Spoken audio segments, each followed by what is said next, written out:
পরিশুদ্ধ জ্ঞান সাধনা ইউটিউব চ্যানেলে আপনাদেরকে স্বাগতম। আমি বিভা মণ্ডল। আপনাদের জন্য নিয়ে এসেছি এক বিশেষ সাধনা, আর সেটা হলো কুঞ্জকারী। সম্মানিত ভিউয়ার্স, কুঞ্জকারী সাধনা এমন একটি সাধনা যে সাধনা ছোট বড় বৃদ্ধ সবাই করতে পারবেন। এই সাধনাটা সাত্ত্বিক সাধনা। সম্মানিত ভিউয়ার্স, এই সাধনাটি মূলত 21 দিনের। আপনাকে সর্বপ্রথম এই সাধনার জন্য যে সকল উপাচার বিধিনিষেধ মান্য করতে হবে তার মধ্যে একে একে আমি আপনাদের কাছে বর্ণনা করতেছি। প্রথমত, এই সাধনা করতে হলে আপনাকে শনি অথবা মঙ্গলবার থেকে শুরু করতে হবে। রাত্রিতে যে রুমে আপনি সাধনাটা করবেন সেই রুমে কেউ থাকবে না, এমন একটি রুম আপনাকে নির্বাচন করতে হবে। দ্বিতীয়টা হলো, আপনি সাধনার সময় উত্তর দিকে মুখ করে সাধনা করতে হবে। এবং সাধনায় আপনি কোন কোন বসন ব্যবহার করতে পারবেন, বস্ত্র ব্যবহার করতে পারবেন, সেটা হলো আপনি যদি এড়া বসন ব্যবহার করেন তাহলে সেটা ভালো। আর আপনি পারতপক্ষে চেষ্টা করবেন যেন আপনার সেলাই করা কোনো বস্ত্র আপনার পরিধানে না থাকে।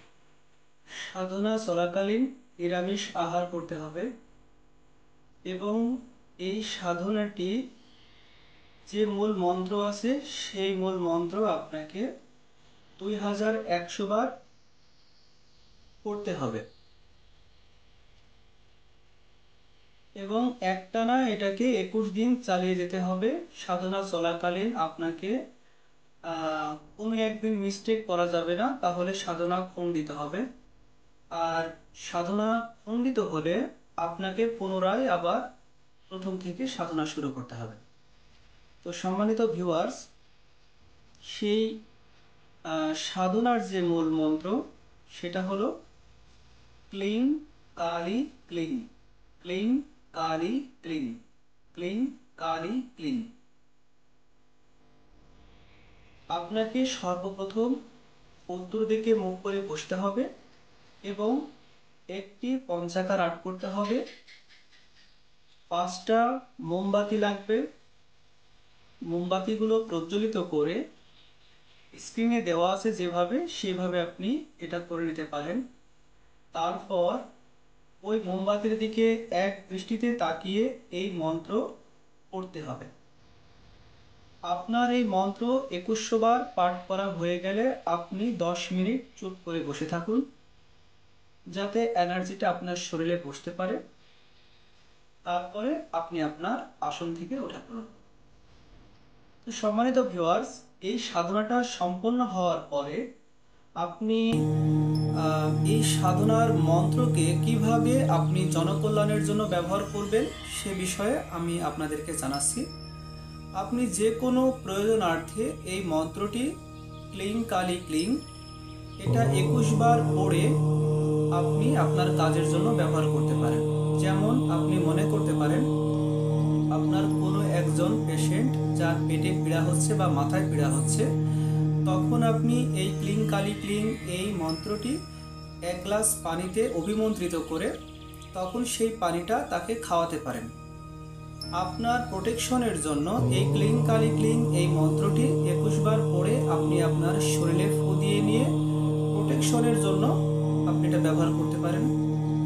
সম্মানিত ভিউয়ার্স, এই মন্ত্রের ভিতরে বিশেষ সঞ্জীবনী তত্ত্ব লুকানো আছে, যেটা আপনি বুঝতে পারবেন কিভাবে, সেটা হলো আপনার এই সাধনা কতটা চূড়ান্ত ফল আপনাকে দিয়েছে, কতটা চূড়ান্ত সিদ্ধি আপনাকে এনে দিয়েছে, সেটা যদি আপনি বুঝতে চান তাহলে একটা মৃতপ্রায় গাছ অথবা মরে গেছে এমন একটা গাছ, যে গাছে এই মন্ত্রটি আপনি 21 বার পরে কোনো পানির উপরে অভিমন্ত্রিত করে কোনো পানির উপরে সেই পানিটা আপনি গাছের গোড়ায় ঢেলে দিন। এইভাবে একটানা 3 দিন ঢালুন। গাছটা কিছুদিনের মধ্যে যদি পুনরায় জীবিত হয়ে যায় তাহলে জানবেন যে এই মন্ত্রটি আপনার পূর্ণ সিদ্ধি এসেছে। তো আমি আপনাদেরকে দাবি নিয়ে বলতেছি, যারা এই বিভিন্ন রুহানি এবং আধ্যাত্মিক সমস্যায় জর্জরিত হয়ে আছেন, আপনারা এই কুঞ্জকালীর সাধনাটা করুন, সমস্ত ভয়হীন এই সাধনা। এই সাধনা করে আপনারা আপনাদের সমস্যা সমাধান নিজে নিজেই করুন। তো আমি আশা রাখছি আপনাদের এই সাধনাটা বিশেষভাবে উপকারে আসবে। তো সম্মানিত ভিউয়ার্স, আমাদের এই চ্যানেলটি সাবস্ক্রাইব করে আমাদের সাথেই থাকুন। আরো নতুন জ্ঞানের আলোকে আপনাদের সামনে আসবে, অনেক বিস্ময়কর সাধনা নিয়ে আসবো এই চ্যানেলের মাধ্যমে। তো ভালো থাকবেন, সুস্থ থাকবেন। আলবিদা।